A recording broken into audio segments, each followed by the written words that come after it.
Let's pray together. Tayo po ay manalangin. Our Heavenly Father who loved us and saved us, thank you for saving us from eternal our destruction. Ama namin na nasa langit, na sa amin ay nagligtas, maraming salamat po sa pagliligtas po sa amin mula sa walang hanggang pagkawasak.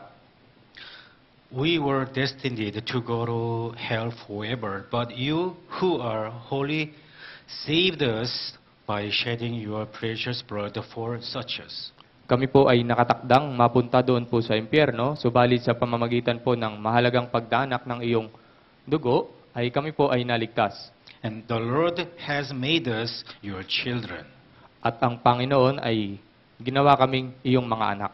So really thank the Lord for your great and wonderful grace and love.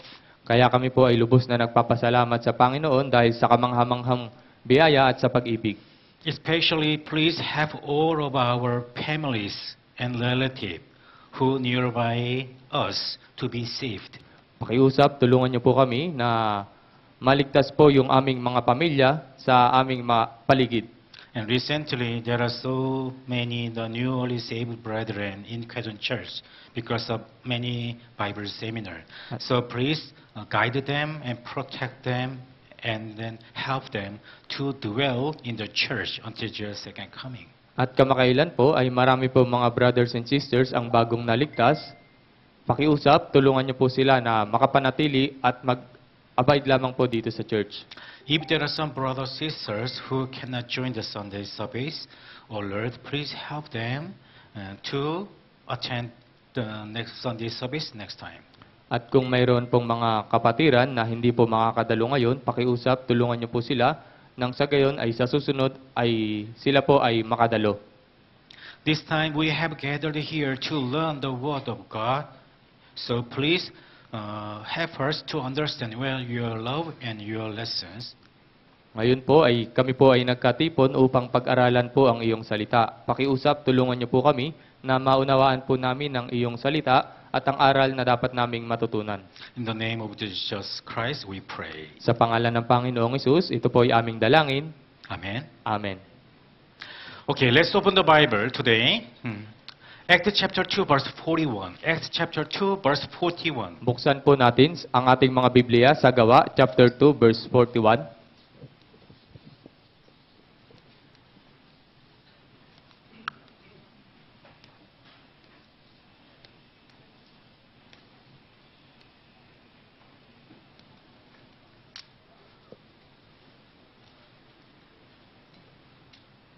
Today we are going to learn about witness of salvation. Ngayon po ay pag-aaralan po natin ang patungkol sa saksi ng kaligtasan.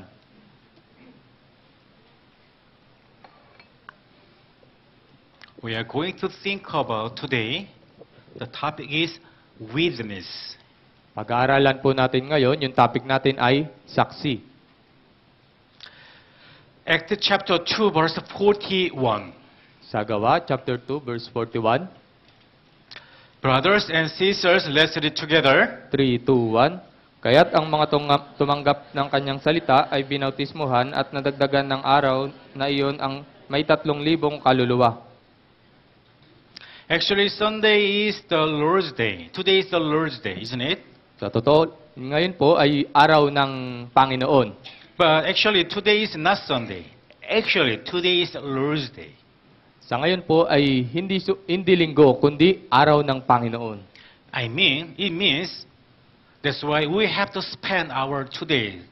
We have to spend the today time for the Lord God because today is not ours. Ang ibig sabihin po nito, kailangan po nating gugulin ang araw na ito ng nasa Panginoon lang, sapagkat ang araw na ito ay hindi sa atin. So, although today is Sunday, but today is the Lord's Day. That's why we must use the Lord's Day every week, Lord's Day entirely for God. Bagaman ngayon po ay linggo, subalit kailangan po nating gugulin ang araw na ito sa Panginoon lamang, sapagkat ito ay araw ng Panginoon. So, today we're going to think about the witness. Ngayon ay pag-aaralan po natin ang patungkol sa pagiging saksi. Brothers, sisters, remember, actually we are brother and sisters inside of God. Mga kapatid, tandaan po natin ito na tayo ay mga brothers and sisters sa paningin ng Diyos. And we are the saved person. At tayo yung mga iniligtas na tao. Means we were saved. Ibig sabihin, tayo yung mga naligtas. But many brethren, they do not think we are witness. Subalit, yung ibang mga kapatiran ay hindi nila iniisip na tayo ay saksi.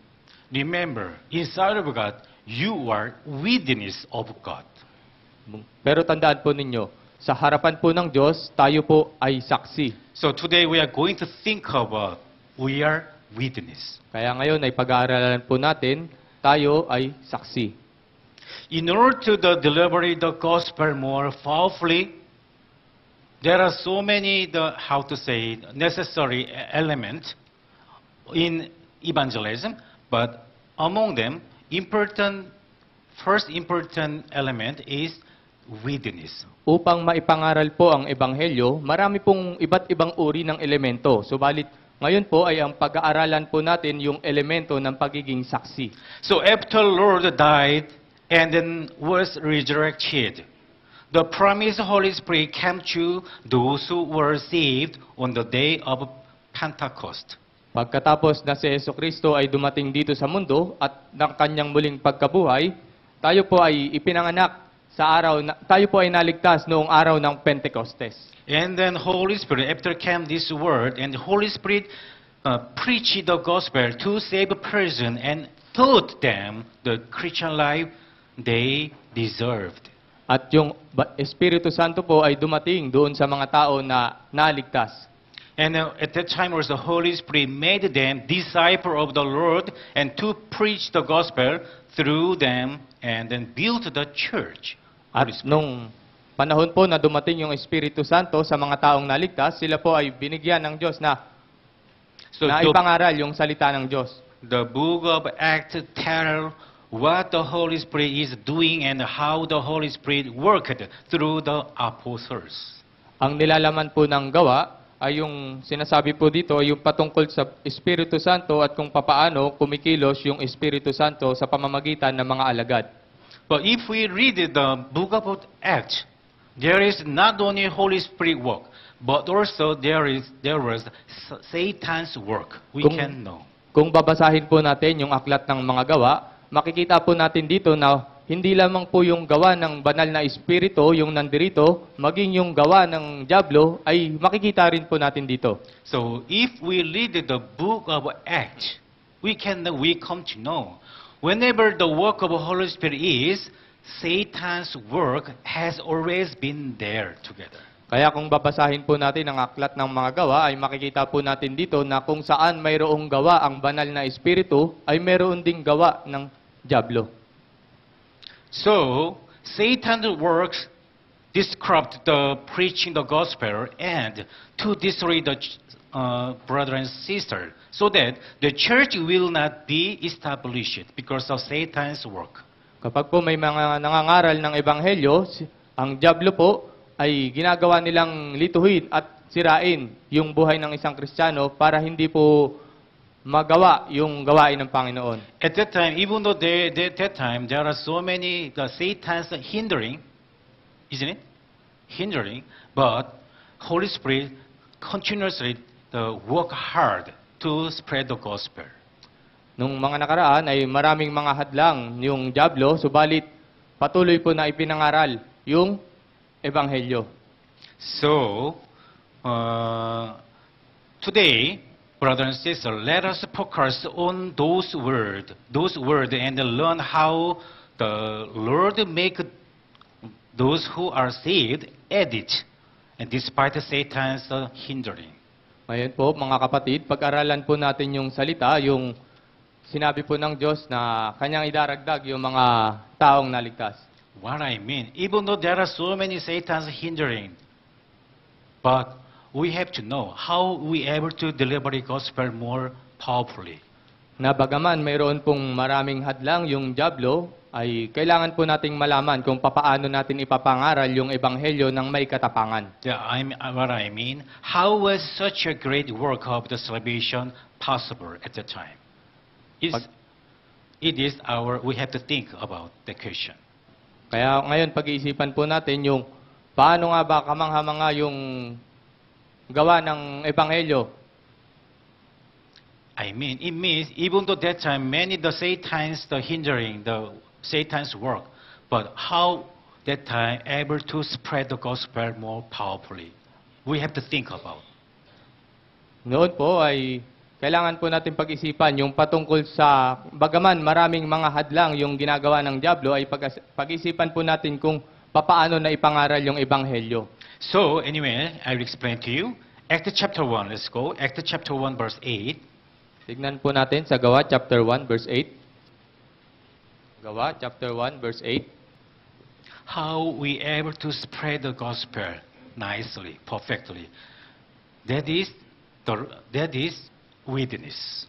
Paano natin may papangaral yung Ebanghelyo ng perpekto? Ito po yung pagiging saksi. Without witness of salvation, able to not spread the gospel more powerfully. Kung hindi po tayo naging saksi ng kaligtasan, ay hindi po natin magagawang ipangaral yung Ebanghelyo. You understand? Naunawaan po ninyo? Because of that reason, God commanded us to being witness of salvation. Dahil po sa dahilang ito, ay ginawa tayong saksi ng Diyos. So Acts chapter 1 verse 8, brethren, let's read together. 3, 2, 1. Ngunit tatanggap kayo ng kapangyarihan pagbabako sa inyo ng Espiritu Santo. At kayo'y magiging mga saksi ko sa Jerusalem, sa buong Judea at Samaria, at hanggang sa kaduluduluhang bahagi ng lupa. Yeah. To the end of the earth, to the end of the earth, you have to spread the gospel as the witness. Hanggang sa kaduluduluhang bahagi ng lupa, kailangan yung ipangaral yung Ebanghelyo bilang mga saksi. So in order to save people, lost soul, God commanded us to be the living witness. Upang maipangaral yung Ebanghelyo sa mga naliligaw na kaluluwa, kinakailangan natin na maging buhay na saksi. You understand? Naunawaan po ninyo? So the thing is, the most important element in evangelism is living witness. Ang mahalagang elemento ng evangelism ay yung pagiging saksi. So let's think the people who witnessed the risen Lord and received the promise. Pag-usapan po natin ngayon yung patungkol sa mga taong naligtas at nakatanggap ng pangako. So Acts chapter 2 verse 41. Let's go. Acts chapter 2 verse 41. Sa Gawa, chapter 2, verse 41. I will explain to you about witness more detailedly.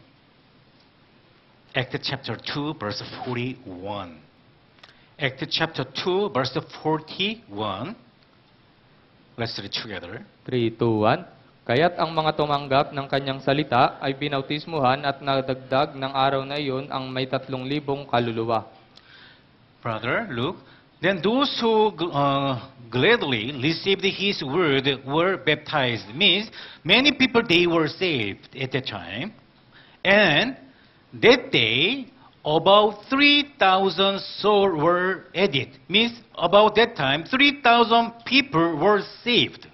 Same meaning. Yung talata po na ito na sinasabi, kaya't ang mga tumanggap ng kanyang salita ay binautismuhan, ibig sabihin maraming mga kaluluwa ang naligtas. At nadagdag ng araw na iyon ang mga may 3,000 kaluluwa. Here, at that time, when Apostle Peter, when he preached the gospel, that time, how many members? That time? Nung araw po na ito, nang ipinangaral ni Apostol Pedro yung salita ng Diyos, ilan po yung mga miyembro? That time, 3,000 people, they were saved at that time. 3,000 po yung mga bagong naligtas. How they able to get salvation at that time? 3,000 people. How? Paano po sila nakatanggap ng kaligtasan nung panahon na iyon? Think. Pag-isipan po natin. Here, that day, about 3,000 souls were edited to them. Edited to them. What does it mean? Edited to them. Ano yung ibig sabihin po ng 3,000 kaluluwa yung idinagdag sa kanila? Before they were saved, 3,000 persons. Already, that time, they were born-again Christian. Isn't it? There were Bago pa po madagdag yung 3,000 na ito, sila na po ay mga Kristiyano or saksi. what I mean. Because there were witness, because of witness, through the witness, 3,000 people they edited. Means they were saved because of witness. Dahil sila po ay mga saksi, ay 3,000 po yung naidagdag sa kanila dahil sila po yung saksi. Can you understand? Naunawaan po ninyo? Here, that day 3,000 person, 3,000 souls were added to witness. Nung panahon po na ito, 3,000 tao ang naligtas at naidagdag sa mga saksi. Who is them? Sino yung saksi? Who is them? Sino yung saksi? It is very important key point today. Ito sermon. po yung pinakamahalagang key point. Who is them? Sino po sila? Yung saksi? It is very important key point today's sermon. Ito po yung pinakamahalagang punto sa Added to araw na them. ito. Who is them? Sino yung mga witness? Sino yung Actually, mga them is saksi? witness. There are you. You. Ang saksi po ay ikaw. Do you understand? Naunawaan po ninyo? That's why we have to consider about, we are witness of God. Kaya palagi po nating isipin na tayo ay mga saksi Not ng only Diyos. born again Christian, Hin- not only brother and sister, we are witness of God. Hindi lang mga Kristiyano, hindi lang brothers and sisters, kundi saksi ng Diyos.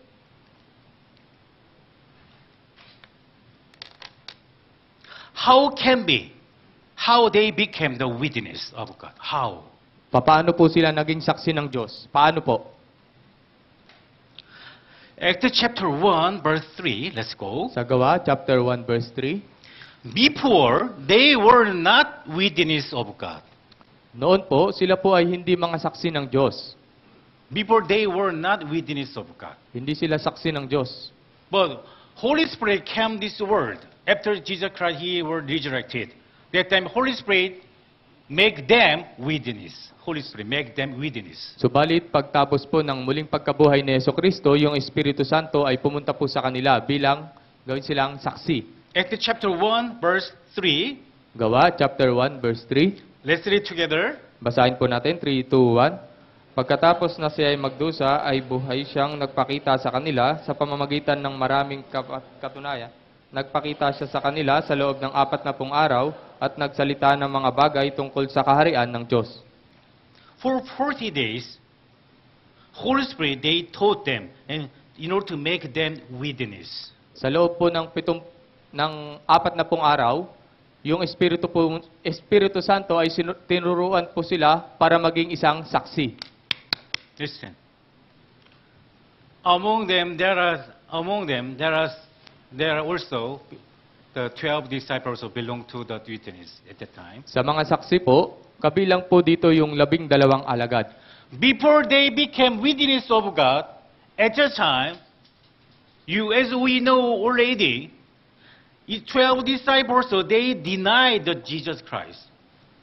Nung panahon po na ito, kung nalalaman po natin na bago sila maging saksi, yung 12 apostol ay dininay po nila yung Diyos. As we know, Apostle Paul also, the disciple denied the Lord and then pleaded when the Lord was taken that time. Nung kagaya po ng alam natin, si Apostol Pedro, And then at that time, disciple also, they hide because they afraid to be killed. at sa panahon po na iyon, si Apostol Pedro ay nagtago po siya dahil natatakot siyang mamatay. Like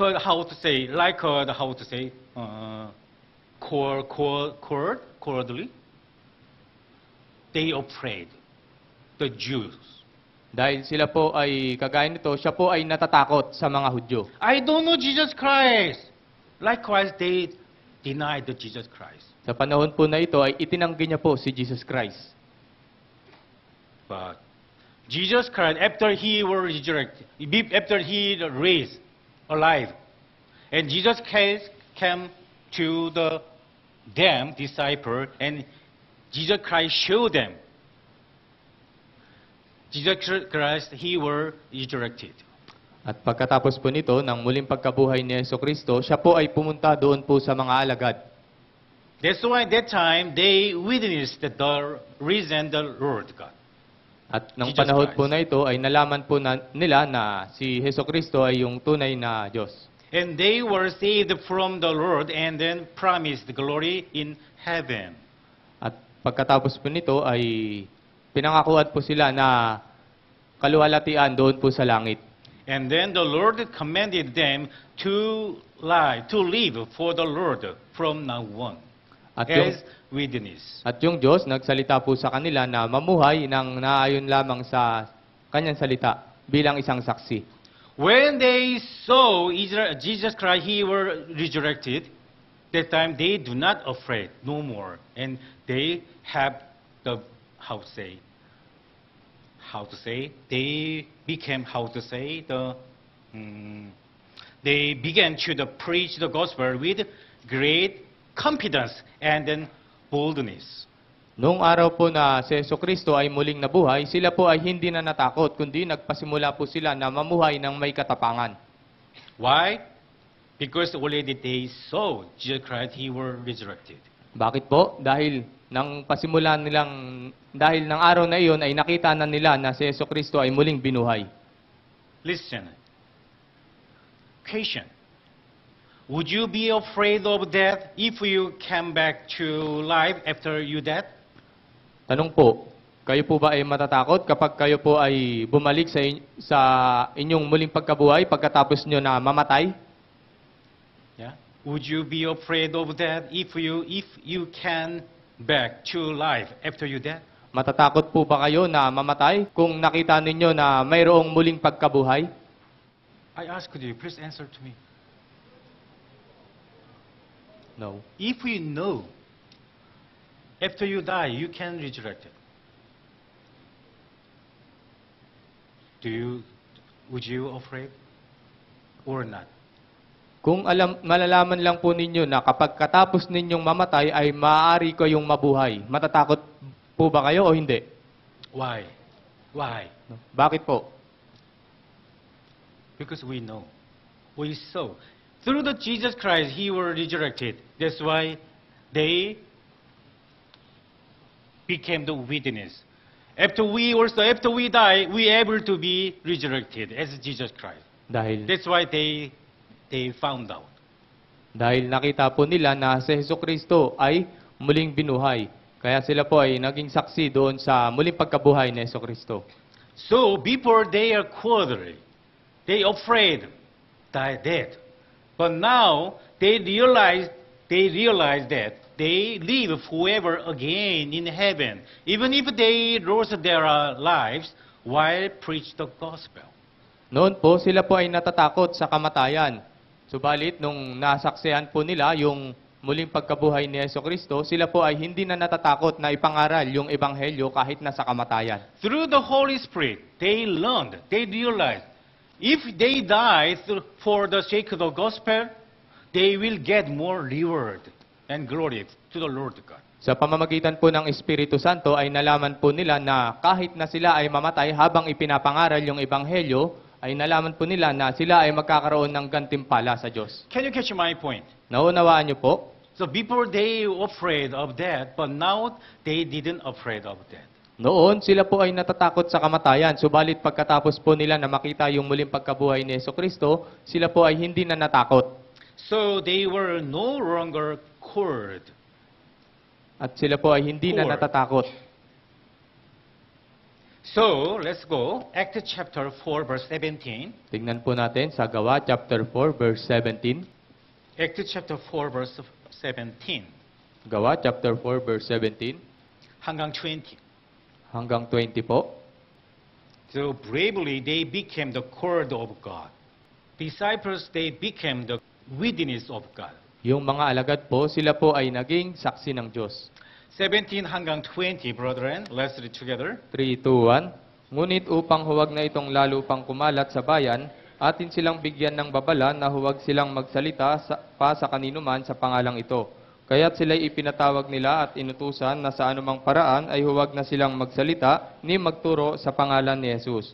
Ngunit sumagot sa kanila si Pedro at si Juan, kung matuwid sa paningin ng Diyos na makinig muna sa inyo sa halip na sa Diyos, kayo ang humatol. Verse 20, sapagkat kung maaari hindi namin sabihin ang aming nakita at narinig.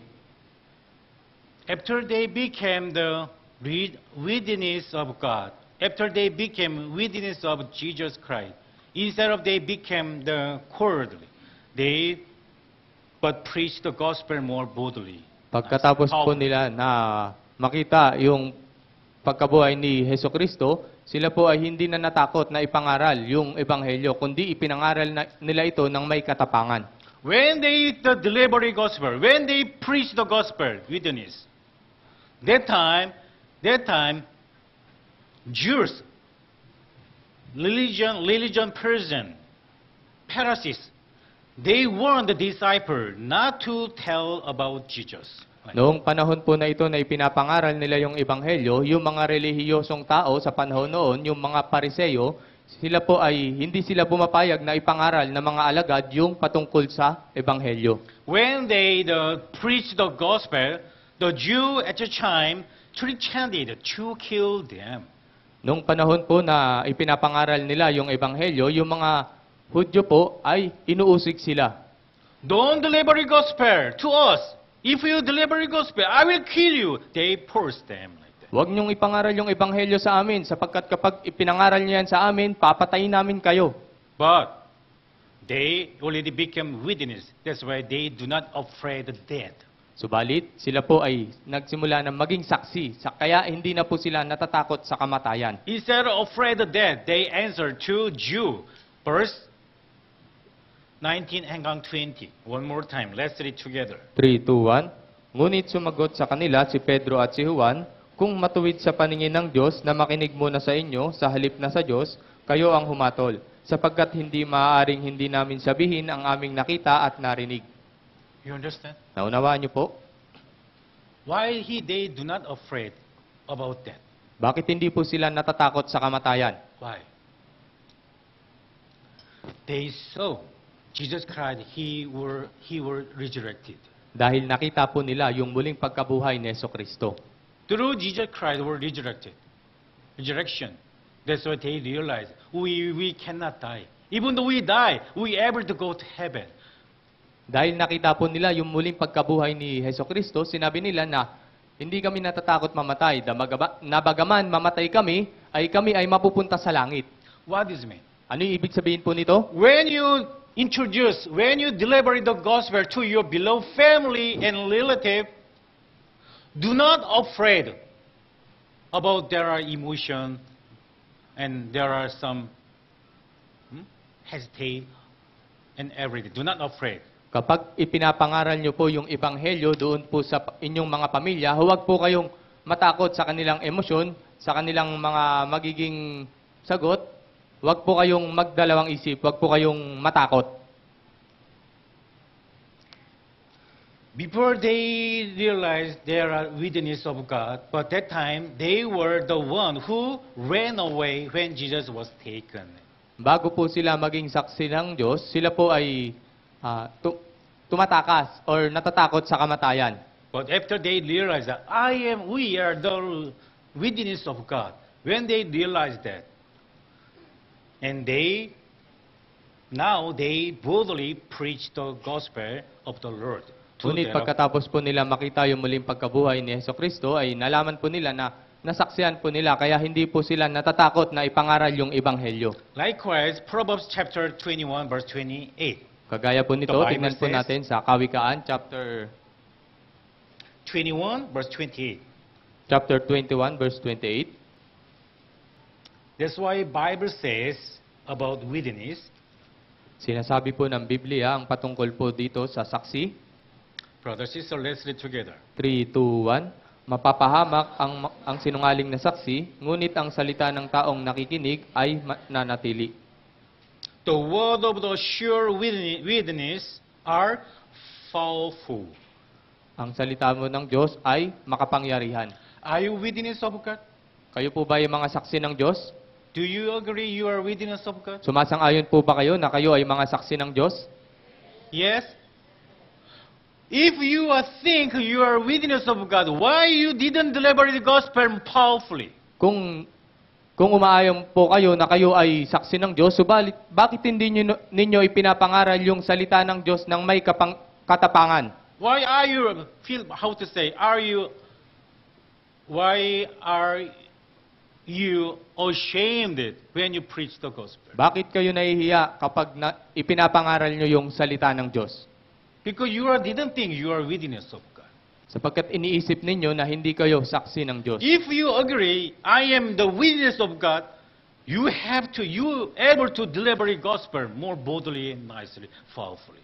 Kung kayo po'y sumasang-ayon na kayo yung mga saksi ng Diyos, ay magagawa nyo pong ipangaral yung salita ng Diyos ng may katapangan. At that time, how? At that time, so 3,000 people able to were saved. How today? Nung panahon po na ito, paano po naligtas yung 3,000 na ito? Not only their heart, but also because there is the witness of God. Hindi lamang po sa pamamagitan ng kanilang puso, kundi sa mga taong saksi. Can you understand? Naunawaan po ninyo? That's why if you think yourself, I am the witness of God, you can deliver the gospel. You can speak out your word more powerfully when you deliver the gospel. Kaya kung iisipin po ninyo na kayo yung saksi ng Diyos, ay magagawa nyo pong ipangaral yung ebanghelyo. Whether they listen or not, we don't care. Come. Nabagaman hindi sila sumama or hindi sila makinig, subalit sabihin lamang po natin sa kanila, sumama ka. Why we have to listen the gospel? Why? Because if you listen the gospel, you can get salvation. Like me, I am the witness of God. Bakit kinakailangan namin na makinig ng salita ng Diyos? Sapagkat kapag nakinig ka ng salita ng Diyos, ay maliligtas ka kagaya ko, sapagkat ako ay saksi ng Diyos. You understand? Naunawaan niyo po? My friend, think. Before I was saved, I enjoyed the worldly things. I enjoyed the commit sin. I enjoyed drinking. I enjoyed the smoking. I enjoyed a lot of things, worldly things. But now, I changed it, isn't it? Likewise, we can say to them. Kaibigan, bago ako maligtas, ako ay gumagawa ng maraming kasalanan noon. Umiinom, susugal, kung ano-ano pang mga ginagawa. Kagaya nito, ay masasabi po natin sa kanila yung ganitong bagay. Isn't it? Hindi po ba? That's why come and listen. Kaya nga, halika at makinig ka. I am the witness of God.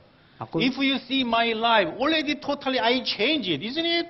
Likewise, we have to show through our life, like as the witness of God. kagaya nito, na kailangan nating ipakita sa kanila yung pagbabago sa ating buhay bilang isang mga saksi ng Diyos. Do you understand? Naunawaan po ninyo? Although after you were saved, you got salvation. But if you do not change your life, how ever to preach the gospel to your family? Na bagaman kayo po ay naligtas, subalit hindi po ninyo binabago yung inyong buhay, papaano po ninyo maipapangaral yung ebanghelyo doon po sa inyong mga pamilya? Isn't it? Hindi po ba?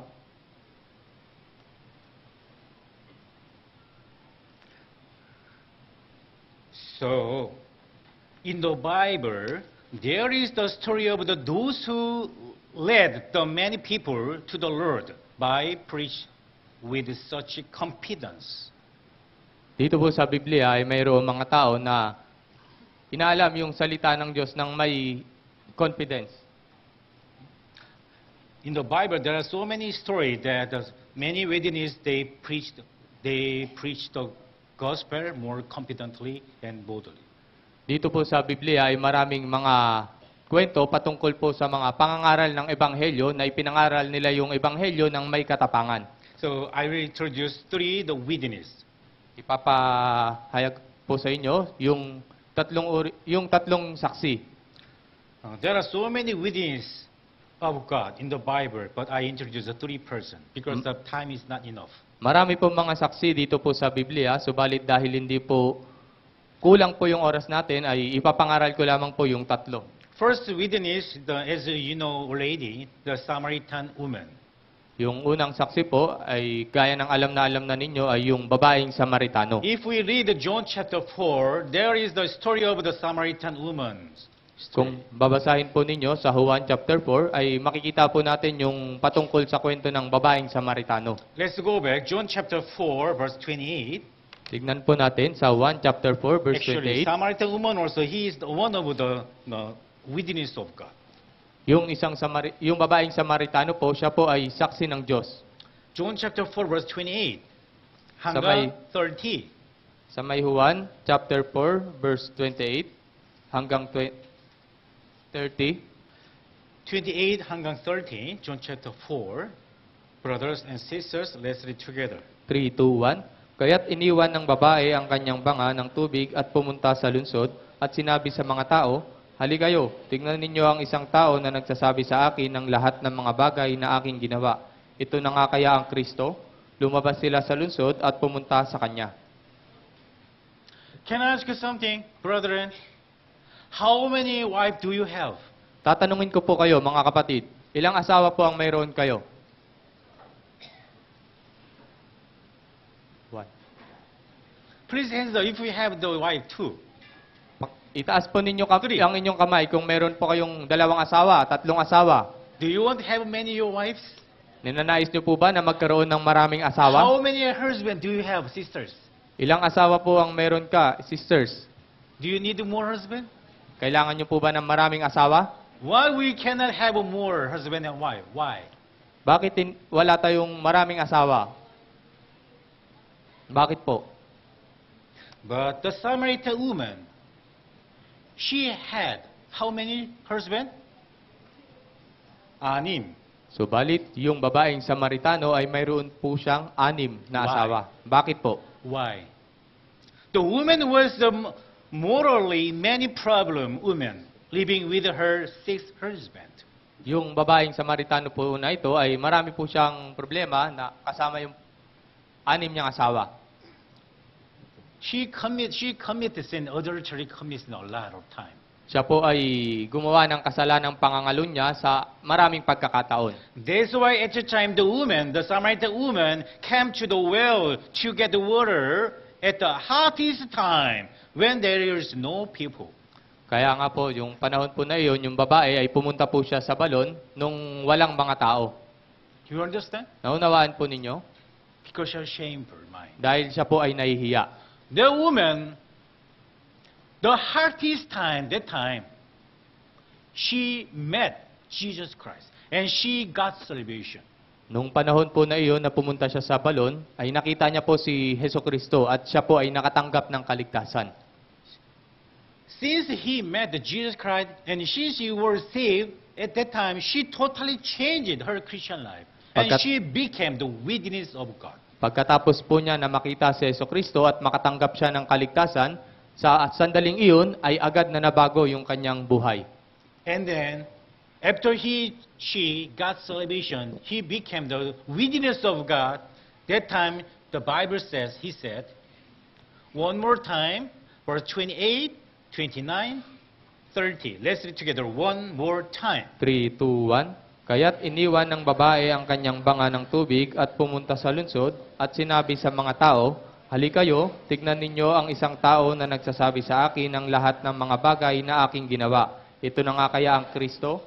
Lumabas sila sa lunsod at pumunta sa kanya. After she became the witness of God, she didn't care somebody point outing her. Pagkatapos po niya na makatanggap ng kaligtasan, hindi na po siya nahihiya na kung meron mang manguhusga sa kanya. Come, 29, and see the man who told me all things that I ever did. Could this be the Christ? Halikayo, tignan ninyo ang isang tao na nagsasabi sa akin ng lahat ng mga bagay na aking ginawa. Come, she evangelized. Halikayo, As in-evangelize the niya witness po. of God. And verse 30, brother, let's read together one more time. 3, 2, 1. Lumabas sila sa lunsod at pumunta sa kanya. Then they went out of the city and came to him. Because of witness, many people, they came to Jesus Christ, they able to get salvation. Dahil sa saksi, Maraming mga ligaw na kaluluwa ay maaaring makatanggap ng kaligtasan. Do you understand? Naunawaan po ninyo? And then, second witness, I introduce one more. At He is Lazarus, At yung pangalawang Lazarus, saksi po, siya who po ay si survived. Lazaro, yung nakaligtas. As we know, isn't it? Already we know Lazarus, who survived. Alam, He is one of the witness of God. alam na alam po natin yung patungkol kay Lazaro na siya po ay nakaligtas. Siya po ay isa ring saksi ng Diyos. Let's go. The story of Lazarus, Tignan po who natin ang survived. patungkol kay Lazaro John chapter 11, sa may Juan chapter 11. John chapter 11, verses 43 hanggang 44. Sa may verse 43 hanggang 44. So 43, 44, brethren, let's read together. 3, 2, 1. At nang masabi niya ang mga ito, ay sumigaw siya ng malakas sa tinig, Lazaro, lumabas ka. Ang taong namatay ay lumabas na ang mga kamay at mga paa ay natatalian ng mga telang panlibing. At ang kanyang muka ay may balot na tela. Sinabi sa kanila ni Jesus, siya ay inyong kalagan at hayaan ninyong makaalis. Jesus Christ came to the Nazareth. Nazareth, he survived by Jesus Christ's miracle. Si Jesucristo po ay pumunta siya kay Lazaro. Si Lazaro ay nakaligtas po dahil sa himala na ginawa ni Jesucristo. So at that time, the incident shocked many people at that time. Nang panahon po na iyon, ay maraming mga tao yung nagulat. And also, it must have been a great event for even Nazareth who survived. At ayun po ay isang pinakamahalagang tagpo, lalong-lalo na kay Lazaro. From now on, let's think. So, how was his Nazareth's life after death? Kaya ngayon, pag-isipan po natin kung ano yung naging buhay ni Lazaro pagkatapos niya na mabuhay. Nazareth, after he survived, let's we see his life. Tignan po natin yung buhay ni Lazaro. John chapter 12, verse 1 hanggang 2. Sa may Juan, chapter 12, verse 1 hanggang 2. If we read, we come to know the Nazareth's life after he survived. Dito po ay makikita po natin yung ginawa ni Lazaro pagkatapos niya na makaligtas. Verse 1, Then 6 days before the Passover, Jesus came to the Bethany, where Lazarus was, who had been dead, whom he had raised from the dead. And verse 2, brethren, verse 2, shall we read together? 3, 2, 1. Siya'y ipinaghanda nila roon ng isang hapunan. Si Marta ay naglingkod at si Lazaro ay isa sa nakaupo sa may hapagkainan na kasalo niya. On the 6 days after Nazareth's resurrection, Jesus came back to Nazareth. 6 na araw bago si Lazaro ay nabuhay muli, si Jesus ay pumunta po ulit sa kanila. At that time, Nazareth, who survived, sat down with Jesus. Nang panahon po na ito, si Lazaro po ay umupo katabi ni Jesucristo. When Jesus came back to Nazareth, at that time, Nazareth also, he sat down by Jesus Christ. Nang si Jesus po ay pumunta doon sa kila Lazaro, si Lazaro po ay umupo na kasama ni Jesucristo. It's very important. Ito po ay isang mahalagang punto. When Jesus came here, he sat down by Jesus, nearby Jesus Christ. That's why at that time, so many people who not yet be saved, they came to hear, to see not only Jesus, but also Nazareth. Kaya't nung panahon po na ito ay maraming mga tao ang nagpunta. Hindi lamang para makita si Jesucristo, kundi para makita rin si Lazaro. You understand? Naunawaan po ninyo? The Bible says, John chapter 12, verse 9. Sinasabi po sa may 1 chapter 12 verse 9. John chapter 12, verse 9. Brothers and sisters, let's read together. 3, 2, 1. Nang malaman ng maraming mga Hudyo na siya ay naroroon, sila'y pumunta hindi dahil kay Jesus lamang, kundi upang makita nila si Lazaro na muling binuhay mula sa mga patay. They came to there to see Jesus Christ but also Lazarus. Pumunta po sila ron upang makita si Jesucristo at gayon din para makita si Lazaro. At that time, Lazarus, who witness of God, he explained to them about his survive. Sa panahon po na ito, si Lazaro na saksi ng Diyos ay ibinahagi niya po yung kanyang experience kung papaano siya nakaligtas. Actually, I died before, but now I survive because of him. Sa totoo lang, noon ako ay patay, subalit ako ay naligtas at muling nabuhay dahil sa Kanya. Can you understand? Naunawaan niyo po? As you know, already I dead before, but because of him, I survived. Can you understand? He explained to them. Gaya ng nalalaman nyo na ako ay namatay na, subalit dahil sa Kanya, dahil kay Jesus, ako ay muling nabuhay. When they saw the witness of God, Nazareth, they were surprised, shocked.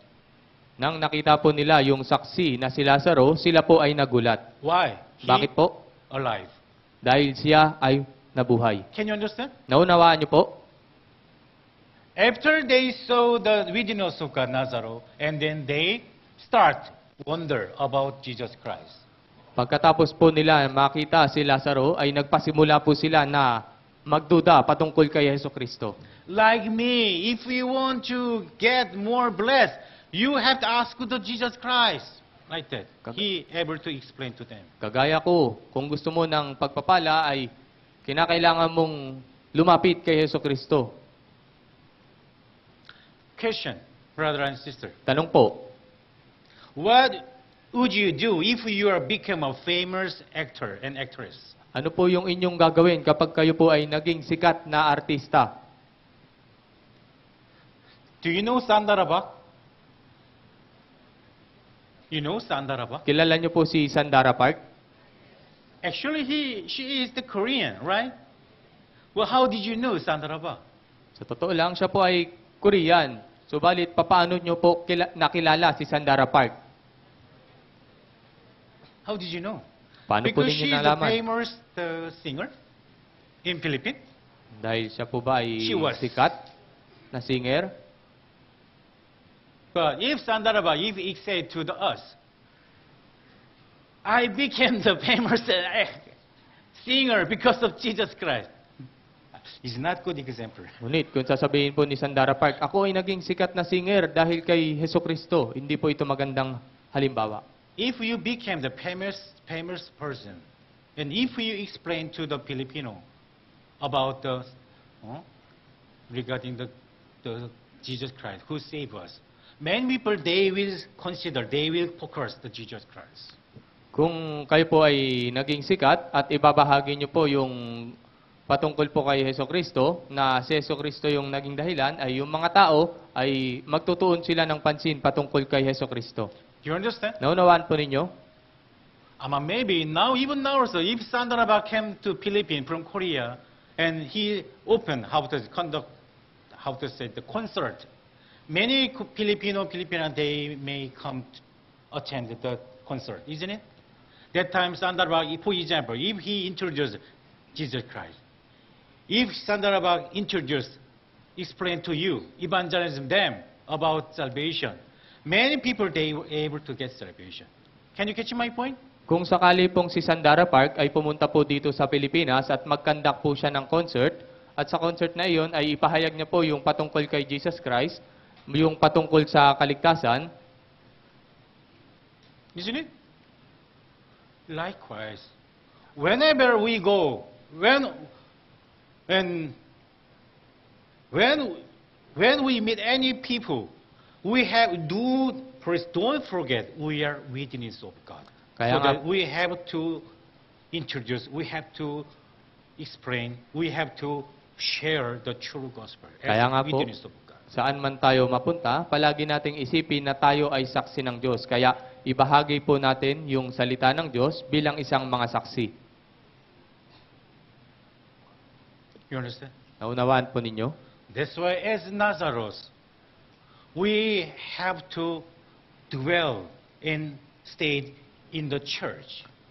Kagaya po ni Lazaro, kinakailangan nating manatili sa church. Don't keep distance to God. Huwag po kayong lumayo sa Diyos. Isn't it? Hindi po? Hindi As po ba? the witness of God. And then we have to introduce the Jesus Christ to lost soul. At kinakailangan nating sabihin sa mga naliligaw na kaluluwa ang patungkol kay Heso Kristo. One more time, I introduce one more the person as the witness of God. Isa pa po, ibabahagi ko po sa inyo yung isa pa. That is the people who have been blind since birth. Ay yung tao na bulag magmula nung siya ipinanganak. One more. John chapter 9 verse 7. Let's see.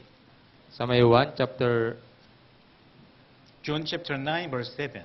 1 chapter 9 verse 7. John chapter 9 verse 7. If we look at verse 1, Jesus saw a blind man on the way.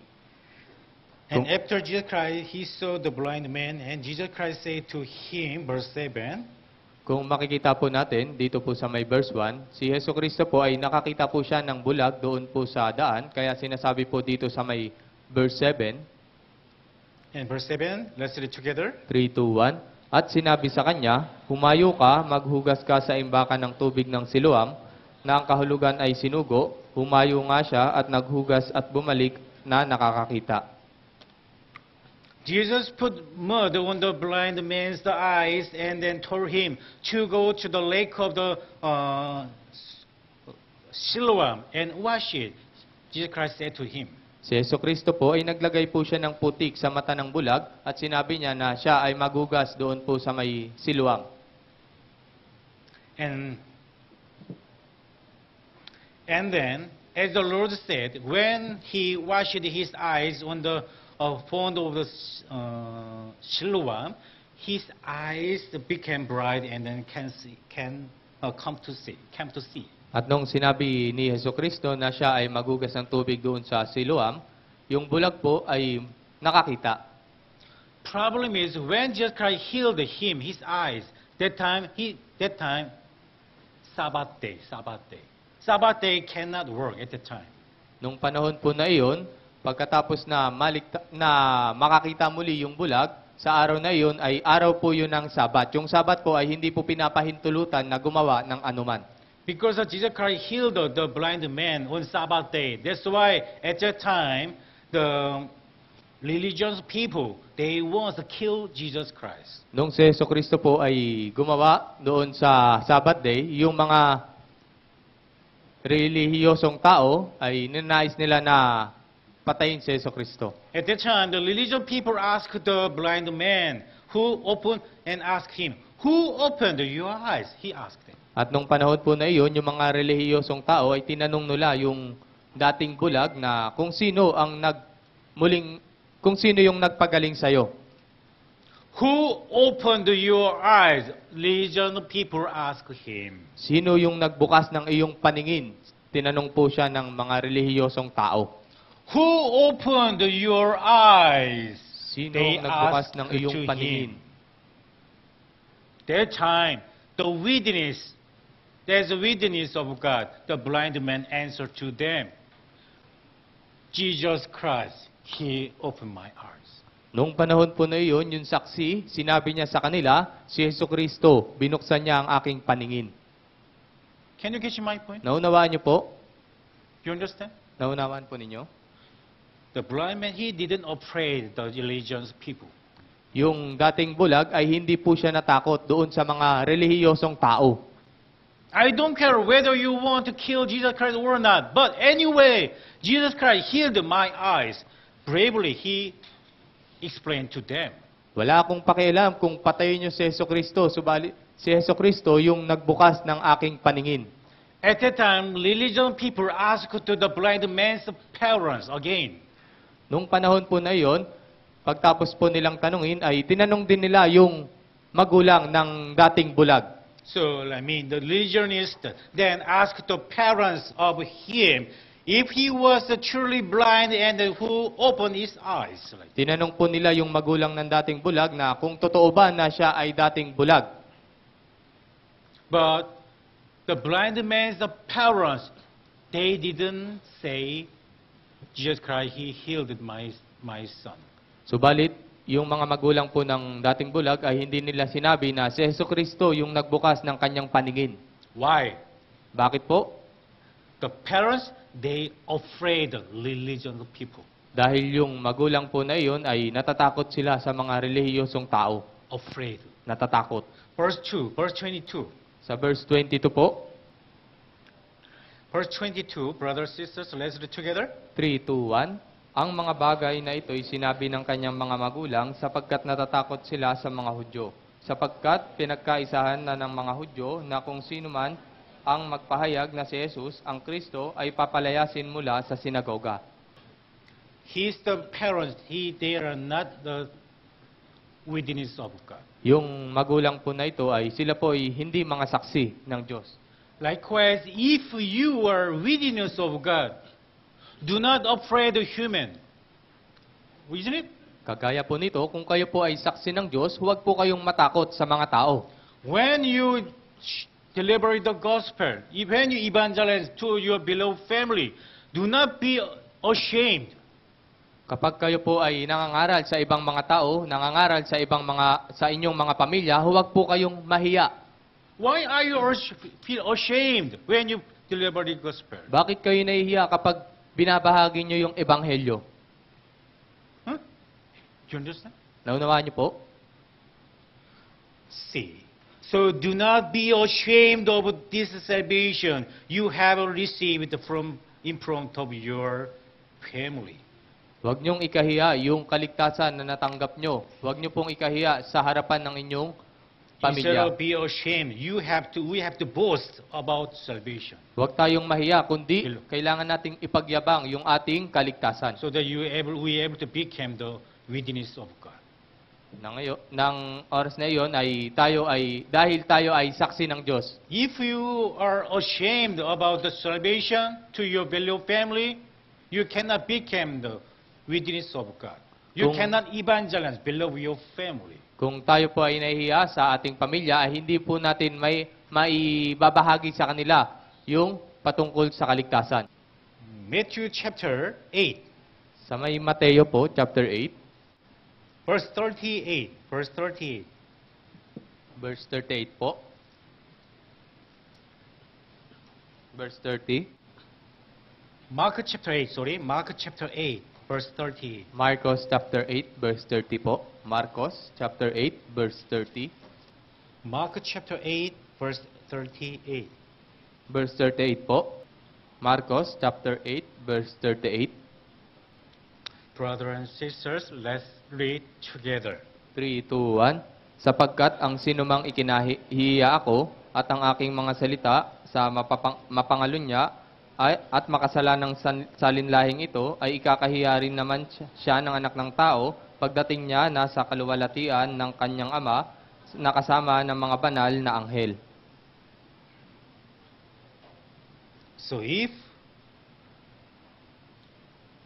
we are ashamed of God and then God's word in front of my family, God will be ashamed us when He come in the glory of His Father with the holy angels. Kung ikakahiya po natin yung ebanghelyo sa ating mga pamilya, tayo po ay ikakahiya rin po ng Diyos sa harapan niya, sa harapan ng mga anghel. You understand? Naunawaan po ninyo? If at the time, if they are not witness of God, if they were ashamed of God, they cannot evangelize them. Kung sila po ay mahihiya, ay hindi po nila mai evangelize yung kanilang pamilya. Can you understand? Naunawaan niyo po? Likewise, if we are the witness of God, if we were saved clearly, perfectly, our Christian life, we must live confidently and then boldly. Kaya kung tayo po ay tunay na naligtas, kailangan po nating ipamuhay ang ating buhay Kristiyano ng may katapangan. We have to evangelize to our beloved family confidently and boldly. Kinakailangan nating ipangaral, ibahagi yung salita ng Diyos sa ating pamilya. You understand? Naunawaan niyo po? So as we live in the last days, we will have to preach the gospel with confidence and then live the Christian life.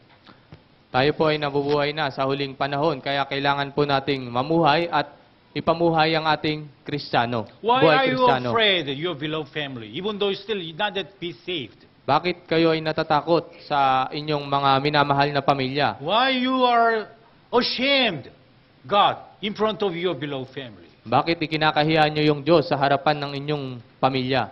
Because then reason you are able to not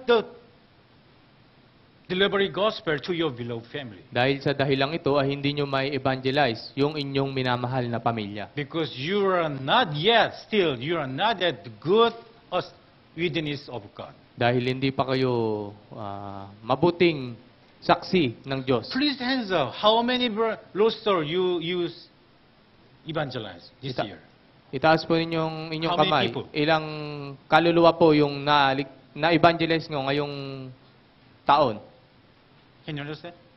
How many people did you evangelize this Ilang year? tao ang inyong na-evangelize ngayong taon? Please hands up. 0. Itaas yung kamay, yung wala. Last year, 0. Nakaraang taon, wala. Last year was 0. Please Nung hands up. nakaraang taon, That is the problem. ito po yung problema. Although some other sister, she evangelized well, hard. But why still you cannot evangelize? Na bagaman yung isang You cannot sister or evangelize. brothers ay na-evangelize ng may katapangan. Subalit, bakit hindi niya na-evangelize?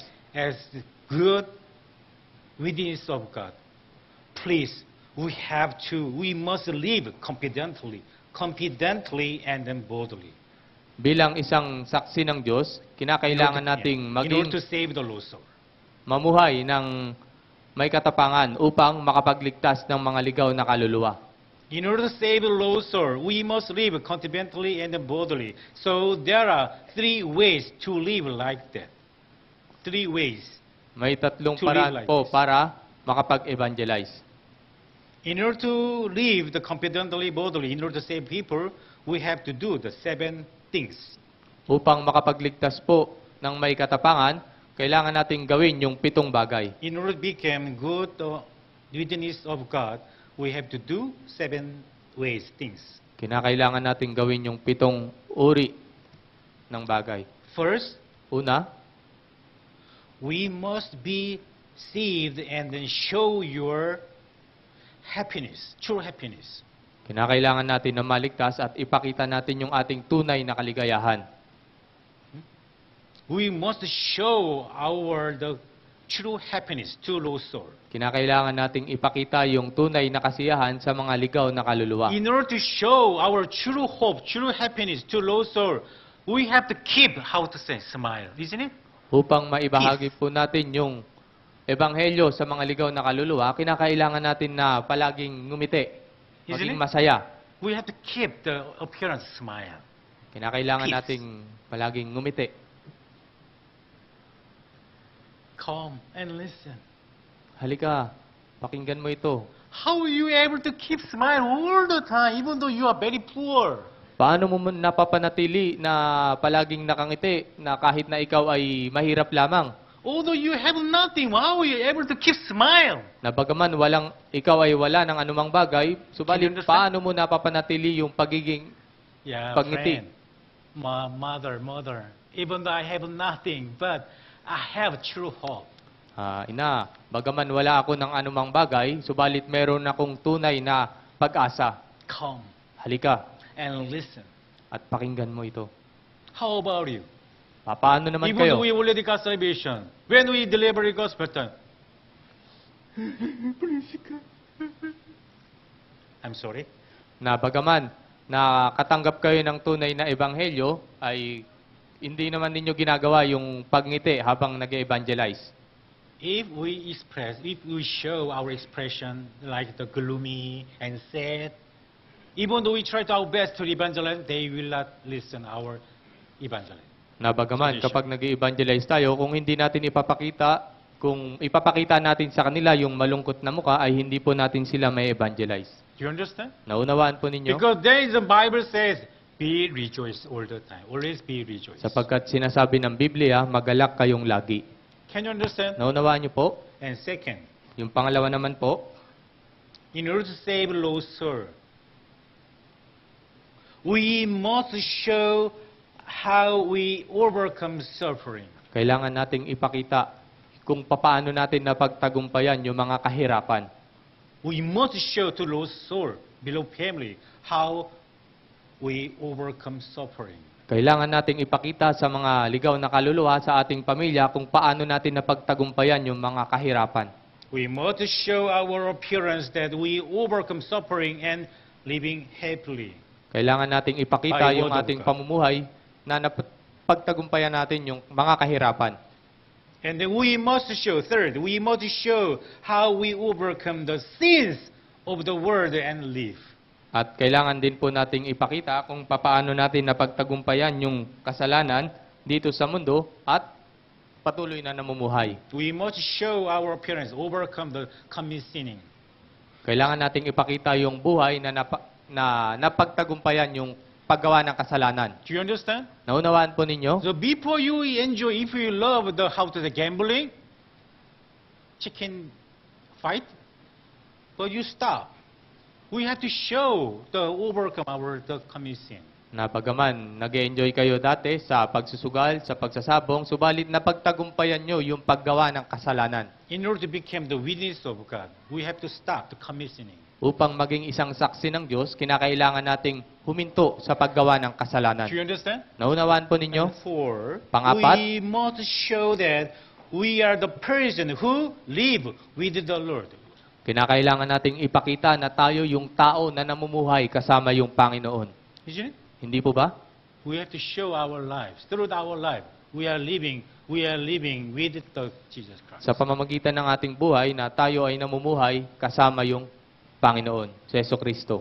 That's why do not enjoy worldly things Kaya huwag po ninyong i-enjoy yung mga makamundong bagay in order to become the witness of God. upang maging saksi ng Diyos. And then five, we must strive for service.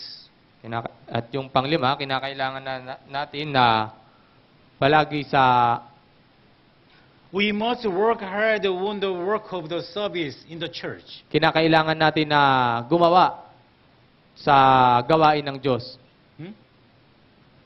You understand? Naunawaan niyo po? And six, At yung pang-anim, we must love one another, each other. kinakailangan nating mahalin yung bawat isa o We yung have isa't to isa. love, we must love one another, each other. Kinakailangan nating mahalin yung isa't isa.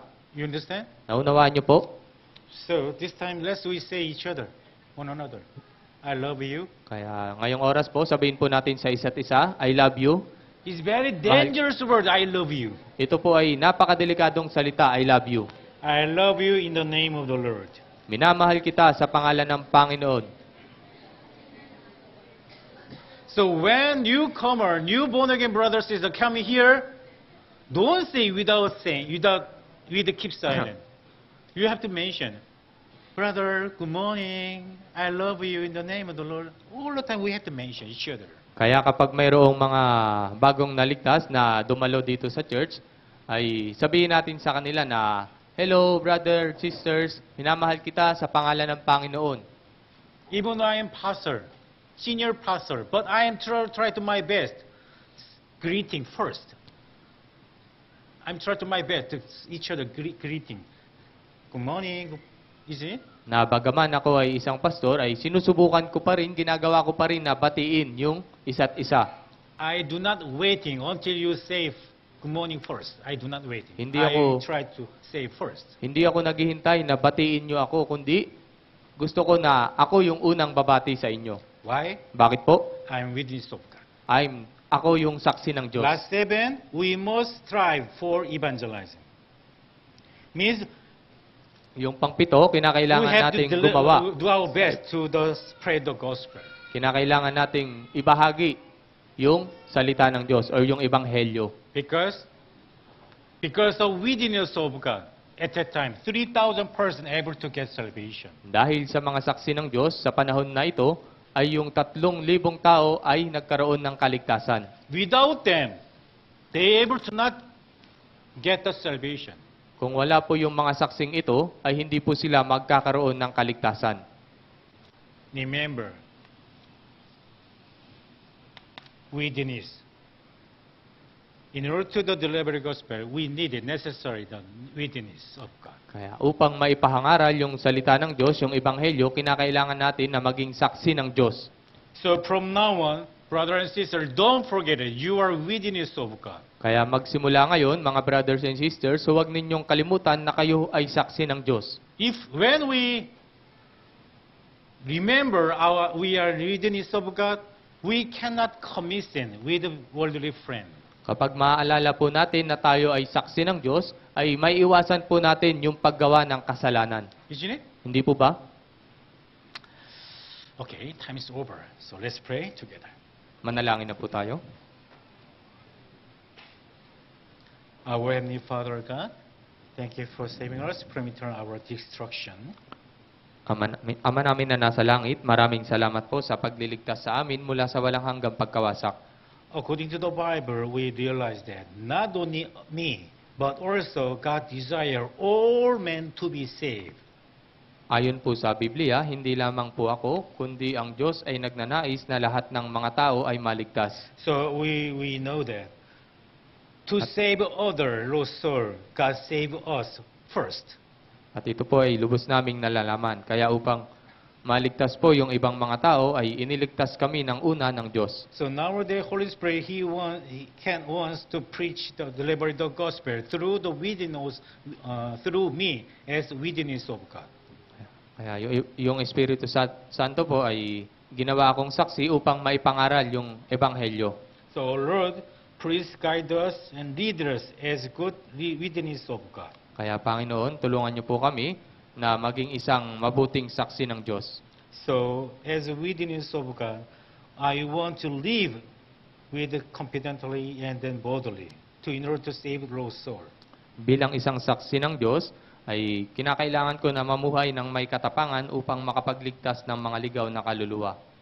We realize that when we remind and when we remember we are witness of God, we cannot commit sin.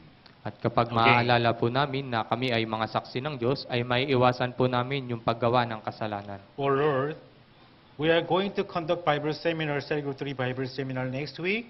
So, oh Lord, please have the attendees can realize your true love through the Cell Group 3 Bible seminar. Kaya Panginoon, kami po ay magkakaroon ng Bible seminar sa susunod na linggo. Kaya pakiusap, tulungan niyo po yung mga attendees na makaunawa at unawaan yung tunay na kaligtasan. Also here, there are so many the newly saved brethren in the church, Canaan Church.